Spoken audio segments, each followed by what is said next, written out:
More than a few female film fans remember the first time they saw a shirtless young actor named Brad Pitt holster a hairdryer in Thelma and Louise. And in the 2 decades since, he's added humanitarian and family man to that heartthrob resume, along with some darn fine performances and one very interesting Chanel perfume ad.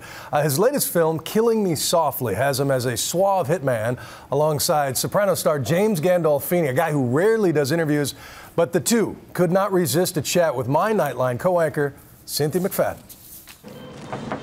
Excuse me, ma'am. It was more than 20 years ago that a young actor played a sexy hitchhiker in Thelma and Louise and forever stole the hearts of millions of women. My goodness. But Brad Pitt wasn't just a romantic lead. His tough guy bona fides were cemented in films like Fight Club. The first rule of Fight Club is you do not talk about Fight Club. This week, he's opening in a new film, Killing Them Softly, a mob movie. Starring alongside of him, the man who made Tony Soprano a household name, James Gandolfini. It's hard enough to get one of you to sit down for an interview, but to get two of you together. Protection. Is that what it is? Mm-hmm. For each other? Yes. Yeah. Well. It's actually everyone else that needs protection from them. Okay, we got 2 guys. Both actors play hitmen, I'm gonna put his light out tonight. hired to seek justice for the mob. So I hear it took 48 hours for you to sign on to this film, true? No, 30 minutes. 30 minutes. Why the quick sell? Pitt says he was eager to work with Andrew Dominik again, We'll walk into that bank just before noon. who directed him in the assassination of Jesse James. And I'll cock his head back like so. The film was a box office disaster, and Dominik was having trouble finding another project. He was in like director's jail because Jesse James wasn't considered a success. To me, it's one I'm most proud of. So when the director told him he was excited about a new story, Pitt readily signed on as both star and producer. Gandolfini was a tougher sell. I didn't want to do another mob guy for a long time. And Why? well, why? I'd done it for 10 years. I had no more tricks. I couldn't pull anything out of the hat for this kind of thing. But Dominik persisted. Well, he tortured me.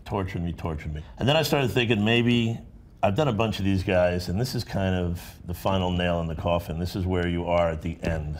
No no more booze, no nothing. I don't take orders from like you. So maybe if I played it that way in my mind, this is the last one, that it got interesting. Hey, come here. In the movie, they play old friends, hired to chase down a group of wannabe tough guys, stupid enough to knock over a mob-protected card game. Pretty standard fare, but here's the twist. America is the most talented, productive, and entrepreneurial workers in the world. There's no real separation between Wall Street and Main Street. The film is set in 2008, in the midst of the worst financial crisis since the Great Depression. Situation becoming more precarious by the day. Actual news reports are woven into the storyline to suggest that the people running the mob and the people running the country have a lot in common. You are a cynical bastard, you know that?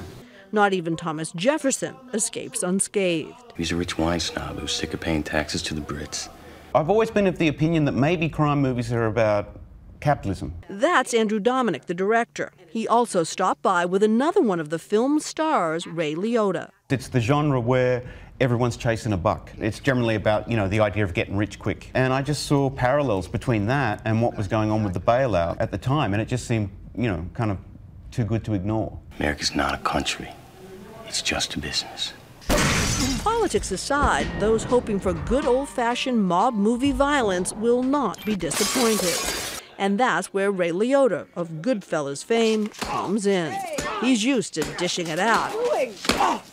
But this time, he's on the receiving end. And it was a whole different thing to take the beating, and really hard, and I wanted to do it all myself. I didn't want a stunt guy to do it. Because I thought it was important to show real fear. No.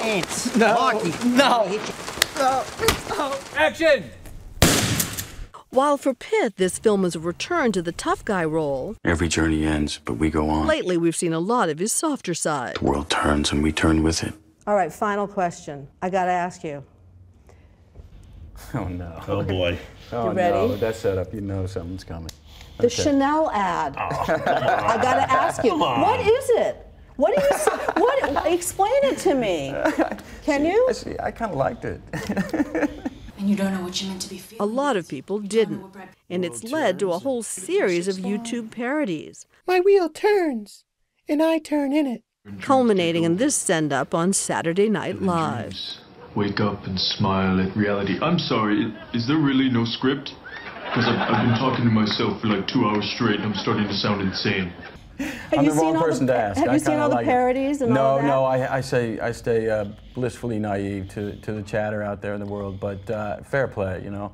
Listen, I take out Jefferson, right? Fair play. And the whole dust-up over the ad begs the question, can anyone as famous as Pitt really be just another actor on the set?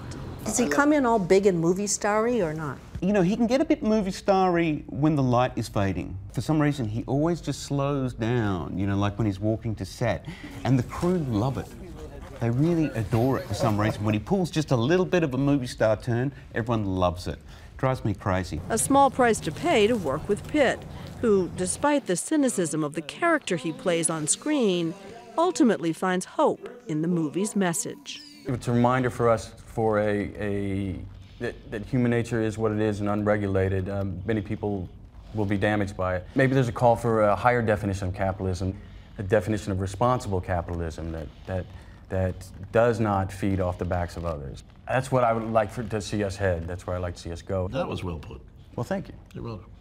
For Nightline, I'm Cynthia McFadden in New York.